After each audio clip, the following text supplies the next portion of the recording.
સુરતમાં traffic police અને યુવક યુવતી વચ્ચે ઘર્ષણ સર્જાયું। યોગી ચોકમાં નો પાર્કિંગમાં રહેલી ગાડી ઉઠાવતા ઘર્ષણ સર્જાયું હતું। મહિલાએ ટોઈંગ વેન સામે ઊભા રહી અને હોબાળો કર્યો। પીઆઈની સામે જ મહિલા પોલીસને યુવકે ધક્કો માર્યો હતો।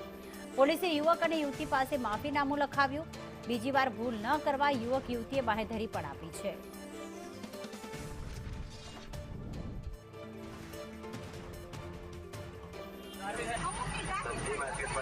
ट्राफिक है तो हूँ शू करूँ आज ट्राफिक हूँ करूँ छू ट्राफिक મને કઈ ફરક નથી ભાઈ।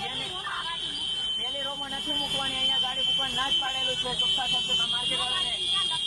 અહીંયા નો પાર્કિંગ ના હોય, મેન રોડ છે। બૈરા તો ગમે ત્યાં મૂકીને થોડી ચાલે। રૂલ્સ કોઈ નહીં, બધા કઈ સીધો આવો તમે। રૂલ્સ ગવર્મેન્ટ છે ને, ગવર્મેન્ટ છે ને એમને ખબર હશે, પૂછી લો। રૂલ્સ કહી દે એટલે બીજાની ગાડી છે કેટલી આવે અંદર 50 ગાડી આવે, 6